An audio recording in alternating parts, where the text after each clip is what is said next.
Do you ever wonder what it feels like to chase a ghost? A phantom that's always one step ahead, taunting, teasing, and leaving a trail of terror in its wake. Welcome back to Mystery Mists. America has witnessed its share of infamous criminals, but none as enigmatic and disturbing as the Zodiac Killer. A mystery that ran cold for decades. Today, we dive deep into this real-life riddle that sent shockwaves through America. Picture this: San Francisco in the late 1960s, an era defined by peace, love, and the iconic Summer of Love. The city pulsated with vibrant counterculture, free spirits, and hope. But a dark force that would soon start a reign of horror was hiding beneath this tapestry of happiness and freedom. In the late 1960s and early 1970s, a serial killer known as the Zodiac Killer terrorized Northern California. There were at least 5 victims, but later on, the murderer would claim he killed at least 37 people in total. The haunting journey began on December 20th, 1968, on Lake Herman Road in Vallejo. David Faraday, 17-year-old and 16-year-old Betty Lou Jensen were shot and killed while sitting in a parked car in a gravel parking area.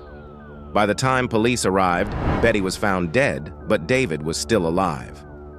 Unfortunately, he would die on the way to the hospital. This was the first murder that the Zodiac Killer conducted and got away with.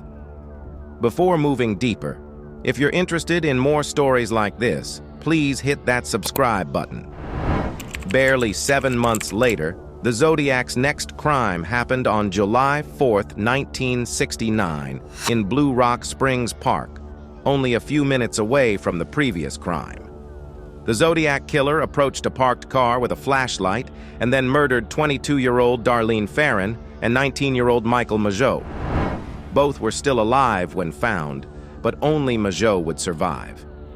He was able to describe the shooter as a young white male, 26-30 years old, with a stocky build, 200 pounds or larger, about 5'8", with light brown curly hair and a large face.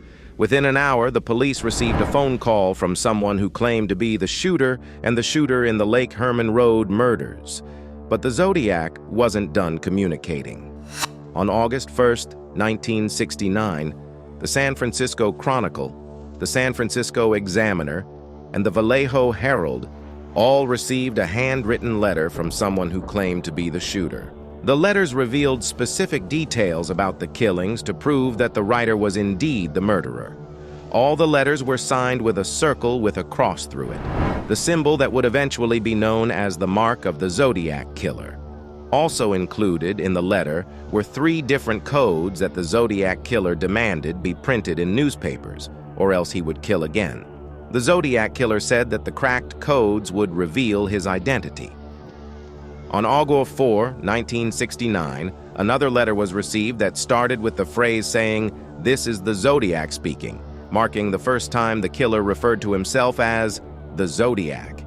On August 8, the code was cracked by a couple in Salinas, California. The codes read, "I like killing because it is so much fun.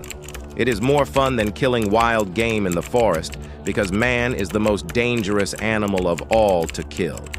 Something gives me the most thrilling experience. It is even better than getting your rocks off with a girl. The best part of it is that when I die, I will be reborn in paradise, and those I have killed will become my slaves.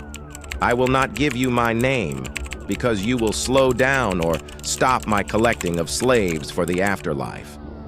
After claiming 3 more lives and causing nationwide terror, the Zodiac Killer wrote his final letter on John 29, 1974, concluding the letter with a new score of Me 37 SFPD 0. The Zodiac Killer's riddle has never been fully solved. A ghost or spirit that is always one step ahead. His evil legacy will live on in the criminal history books of America forever. For those who seek to delve deeper into the mysteries of America's darkest chapters, we urge you to stay with us. To continue this journey, please subscribe.